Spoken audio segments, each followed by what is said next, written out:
It's all on Kirk Cousins, man. Bruh. I don't have high expectations. Bruh, salute. I've been saying this since he was a free agent prospect. I was saying this when every team seemed to be clamoring over Kirk Cousins, the free agent. I said, do you know who this guy is? This is a guy who took full advantage of timing is everything. He had the leverage at the right time in the right situations. Let's be real about Kirk Cousins. He can't live up to this contract because he never deserved this contract, $84 million guaranteed. So now we're looking at Kirk Cousins as who he was as a free agent, and GMs all got suckered.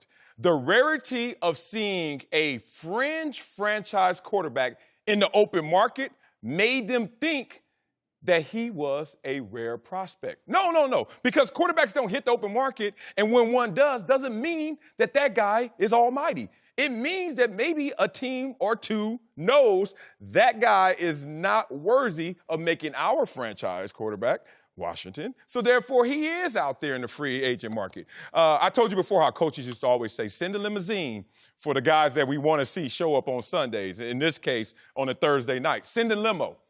Coach also used to say, not everybody's that sorry. And Kirk Cousins is not that sorry. We're not sending a limo for him. But he is the same OG. And Coach used to say the same OG means he's occasionally good and occasionally great. That's who this Kirk Cousins is, a guy who's just going to be slightly above average. I'm going to give you another analogy. I want the viewers to stick with me because at first you're going to be offended, but I'm going to clean it up. Oh. It's like you see some beautiful woman in her 30s, early 30s, late 30s, whatever. You go, damn, I wonder how come she's not married. Mm-hmm. It's like looking across and seeing a 50-year-old dude that's always been gainfully employed, very successful, and you go, I wonder why Jason Whitlock's never been married. Yeah, I'm looking at him. There's a problem. Exactly. Trust me, I'm not in denial. There's a problem. Yeah. I'm an asshole, and I'm difficult to deal with. And so there is a problem. When Kirk Cousins is on the market, it screams, there's a problem. The Washington Redskins dated him for 5 years and never wanted to put a ring on it. That, to me, screams there's a problem, and Minnesota is dealing with that problem. This, so far, and I don't care what his numbers, because he's throwing for nice yards or whatever. He's not racking up yards per attempt, but he's throwing for nice yards, and his stats at the end of the year are going to look pretty good. Yeah. But he's not really an upgrade over Case Keenum, and that was my issue. They could have got Case Keenum for $17, $18 million a year. Instead, they gave this guy $84 million over 3 years. Should have stuck with Case Keenum. Should have stuck with Sam Bradford in some respect. Ooh, that's tough to say that's right now. That's tough to say. That's too far. Teddy Bridgewater.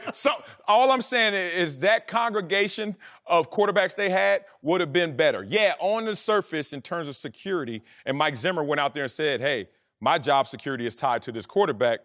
Less is more. Like, they would have had lesser talents, but it would have been better and more for this franchise. Kirk Cousins, let's talk about the numbers. Let's talk about the 3 consecutive years of 25-plus touchdowns and 4,000 yards and the empty calories in those numbers. And let's just be real about it.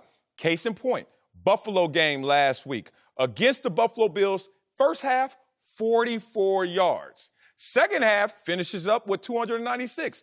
You sit there and say, oh, if you're not observing every single throw, okay, it's not all on Kirk Cousins. And he's done that consistently throughout his career, been able to pad his stats and give you those empty calories. I have been waiting for Kirk Cousins to deliver and trying to, because I've gone back and forth, because I'll watch some games like, man, he got a hell of an arm. Yeah. He got some presence in the pocket. But too often it would get to winning time and the touchdown, the drive that you need to finish the game isn't there. Now, I've seen it sometimes when his teammates have let him down. There was a Monday night game, I think, where his teammate dropped a game-winning touchdown in the end zone. He put a dime on him. And I get it. Not all the time is it Kirk Cousins' fault. But he's one of those guys that just has a cloud over him to some degree. He can only be so successful. He's just not a championship-type quarterback. And there are just guys like that can put up numbers, but when it's the most important time, when it comes time to elevating your teammates and making the defensive guys think, if we just get the ball back to Kirk Cousins or whoever this quarterback is, they're going to take it. He doesn't do that. No, high risk, high reward, and this is not a daring quarterback. He's great with the checkdowns. He's great with the short intermediate throws. He's even great in compact space in the red zone this year with the few throws he's had. What he's not great at is you got the ball at the 20-yard line. Let's go 80 yards and march down the field. Oh, we have opportunities down the field. Let's make those plays. He got taken care of in Washington because everyone wrote no running game and not enough weapons. You don't have that same case in point when you're talking about the Minnesota roster.